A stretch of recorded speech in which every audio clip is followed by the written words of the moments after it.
본인은 지금 굉장히 이제 이걸 강하게 절대로 내란 관련된 상황에서는 자기 역할이 없었다고 얘기를 하시는데 맞습니까? 네, 그렇습니다. 예. 그때 당시에 그 비상계엄이 발동됐을 때 어떤 직책을 맡고 계셨습니까?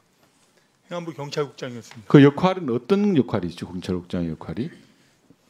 기본적으로 장관이 가지고 있는 어떤 경찰에 대한 법적 권한을 보조하는 업무를 하고 있는데요. 주로 인사 업무와 자치경찰 지원 업무 이런 것들을 하고 있었습니다. 현장 경찰관들에 대한 지휘 통제라든지 경력의 이동에 대해서 보고를 받거나 지시를 할 입장이 있습니까?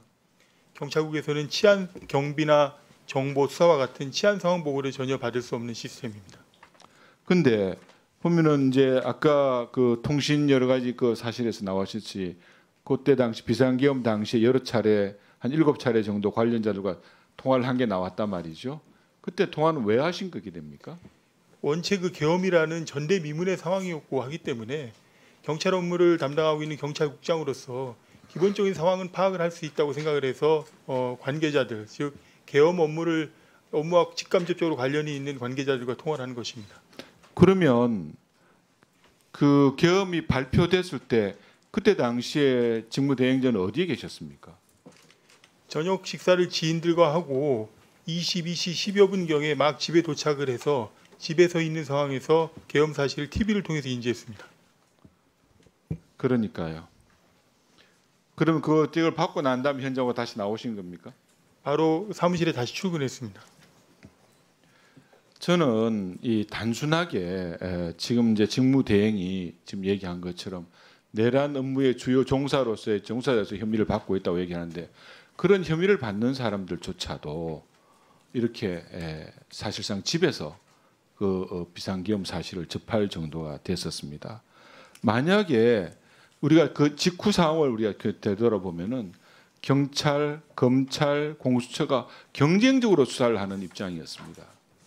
지금 직무대행과 관련해서 조그만한 정말 하나 우리가 의심 사항이 있었다면은 결국 그냥 넘어가지 않을 사항이었다고 저는 생각을 하는데 직무대행도 같은 얘기십니까? 그렇습니다. 수사기관의 그 조사에 충분히 소명을 한 바 있습니다. 그러면 이번에 통화 기록을 지금 여러 가지 앞에 건 제출해서 이게 그 내용이 나왔을 텐데 이번에 의원들의 통화 기록의 제출 요구에 대해서 응하지 않으신 이유는 뭐가 있습니까? 지금까지 제가 수차례에 걸쳐서 의원님들의 그 통화 내용 요구에 성실하게 임했습니다.